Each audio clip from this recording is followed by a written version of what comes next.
تا حالا لحظه ای رو تجربه کردی که تمام جزئیاتش به طور عجیبی هماهنگ با هم اتفاق بیفته و تو رو متعجب کنه؟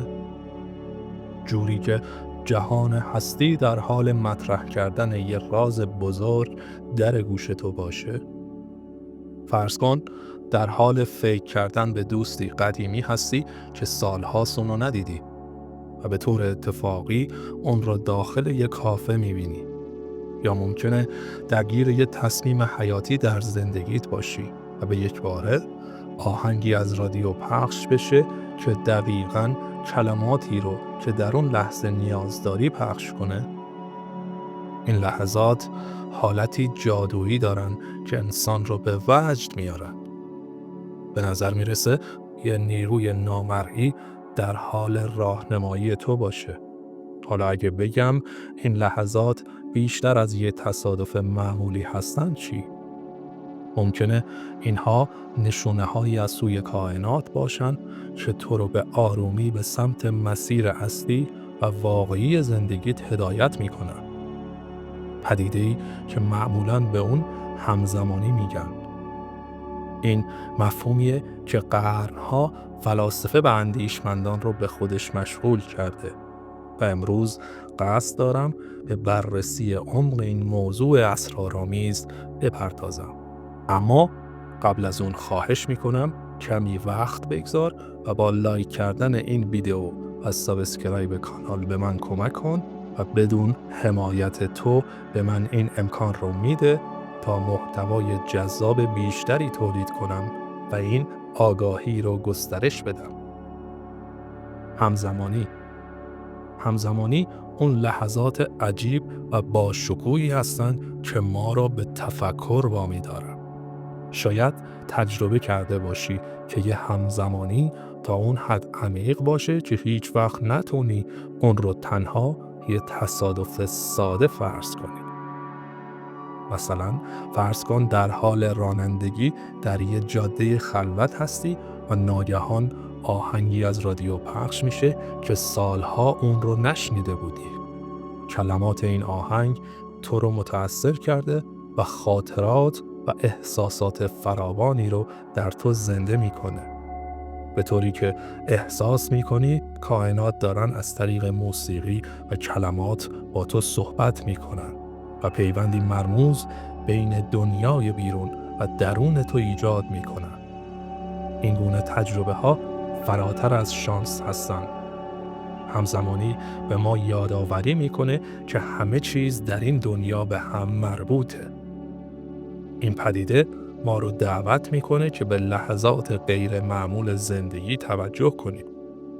همزمانی پدیده‌ایه که روانشناس سوئیسی کارل یونگ اون رو اینطوری توصیف کرده که این پدیده به معنای برقراری ارتباط میان دنیای بیرونی و درونی ماست. همزمانی یه هماهنگی کیهانیه که در اتفاقات ظاهراً تصادفی اما عمیقاً معنادار آشکار میشه. برخلاف اندیشه های سنتی که هر چیزی رو دارای علت و محلول میدونن، همزمانی از طریق قانونی بالاتر به نحوی معنادار این ارتباط رو نشون میده. نظریه همزمانی یونگ بخشی کلیدی از روانشناسی تحلیلیه و به بررسی تجربیات ما در زندگی میپردازه. در این ویدیو قصد داریم جزئیات نظریه همزمانی یونگ و تأثیر اون رو بر درک ما از جهان بررسی کنیم. بذارید به جذابترین مقوله بپردازیم. قدرت رویاها. ممکنه خواب افرادی رو ببینی و فردای اون روز خبری از اونها دریافت کنیم.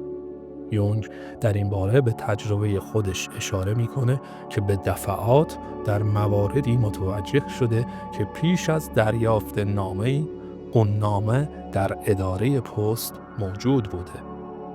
او بر این باوره که این پدیده صرفاً ناشی از شانس نیست. یونگ به ما یادآوری میکنه که رویاها الگوهای رفتاری دارن. با توجه به تحلیل رویاها ما میتونیم به درکی عمیق‌تر از افکار، و احساساتمون برسیم و تصمیماتی رو بگیریم که با خواسته های واقعیمون همسو باشن. یونگ میگه یادگیری درک رویاها و نمادهاش گام مهمی در شناخت خود و درک جهان اطراف ماست و این امر میتونه به عنوان ابزاری قدرتمند برای رشد شخصی و توصیف همزمانی مورد استفاده قرار بگیره. حالا به موضوع نظم پنهان میپردازیم. ما ممکنه اجزای مختلفی رو کنار هم بگذاریم و چیزی رو بسازیم، مثل یک کوزه.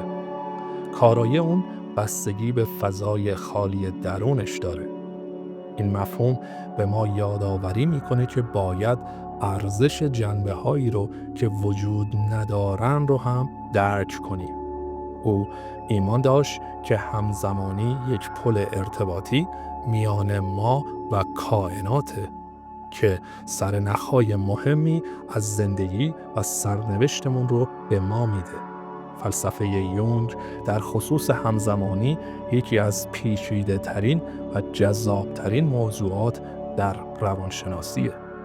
همزمانی به نوعی زبان کائنات و پر از موارد تصادفی با معناست که کائنات با اون صحبت میکنن. بسیاری از ما همزمانی ها رو با دیدن اعداد تکراری تجربه میکنیم.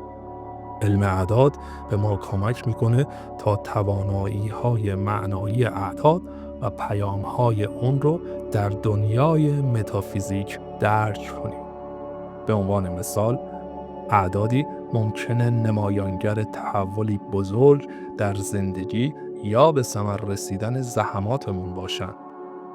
پیروان فیلسوف یونانی فیثاغورس از اولین افرادی بودند که به علم اعداد اعتقاد داشتند و به اعداد ویژگی‌های عرفانی نسبت می‌دادند. اونها فرضیه‌ای داشتند که اعداد زوج نماد مؤنث و اعداد فرد نماد مذکر هستند و عدد 4 سمبل عدالته. اونها همچنین عدد 10 رو کامل ترین عدد می دونستن و معتقد بودند که سیاره‌ای به نام پادمین وجود داره که خورشید دائما اون رو از دید ما پنهان میکنه. راهی که برای تعبیر این اعداد انتخاب میکنی اهمیت بالایی داره. این اعداد به ما کمک میکنن تا به شهود خود متصل بشیم. محیط خودمون رو به دقت بررسی کنیم و آرامش درونی پیدا کنیم. زندگی نوعی سمفونی بزرگه و ما هر از گاهی بخشی از اون رو میشنویم. این لحظات میتونه به ظرافت نشستن یه پروانه روی شونه‌هات باشه. همزمانی به ما میگه که زمان ممکنه خطوطی ساده و مستقیم نباشه و در جستجوی کیهانی نقاط عطفی وجود داره. اگه به همزمانی ها به عنوان راهنما نگاه کنی، میشه گفت اینها GPS هایی کیهانی هستن که ما رو به سمت مسیر درست هدایت میکنن. این تصادف های معنادار میتونن تابلوهای کوچکی باشن که به ما میگن در مسیر درستی قرار داریم یا ما رو ترغیب میکنن تا دوباره تصمیماتمون رو مرور کنیم. ارتباط با همزمانی نیازمند اونه که در برابر رازهای زندگی با ذهن باز روبرو بشیم. این به نوعی دعوت برای پذیرفتن رازهای زندگیه. برای درک این مفهوم که نظم پنهانی در پس پرده زندگی وجود داره، زمانی که خودت رو با این پیام‌های ظریف هماهنگ می‌کنی، در واقع در حال برقراری گفتگو با کائنات هستی و حقیقت زندگی رو با هم به عنوان یک پازل می‌سازید. قدرت همزمانی رو فراموش نکن. وقتی که ذهنت رو باز می‌کنی، همزمانی همه جا در زندگیت نمایان میشه. صبور باش و حواست رو جمع کن. کائنات سرنخ‌های فوق‌العاده‌ای برای تو مهیا می‌کنه. از جنبه‌های مختلفی این همزمانی و کارما در زندگی با هم پیوند دارند. بنابر نظر کارل یونگ، این حس معنای زندگی به همزمانی مربوط میشه. او بر این باور بود که این تصادف‌های معنادار به نوعی آینه‌ای از سفر شخصی ما در زندگی هستند. لطفاً نظرات و تجربه‌های خودت رو در بخش کامنت ها با من در میون بگذار و اگه هنوز کانال رو سابسکرایب نکردی لطفاً این کار رو هم انجام بده و اون زنگوله کنارش رو هم بزن تا از ویدیوهای جدید باخبر بشی. ویدیوهایی که هر یک از اونها پر از محتوای مفید و تفکر برانگیزه. هدف من اینه که بهت کمک کنم تا در این دنیای بزرگ مسیرت رو پیدا کنی و از این سفر چیزی رو از دست ندی.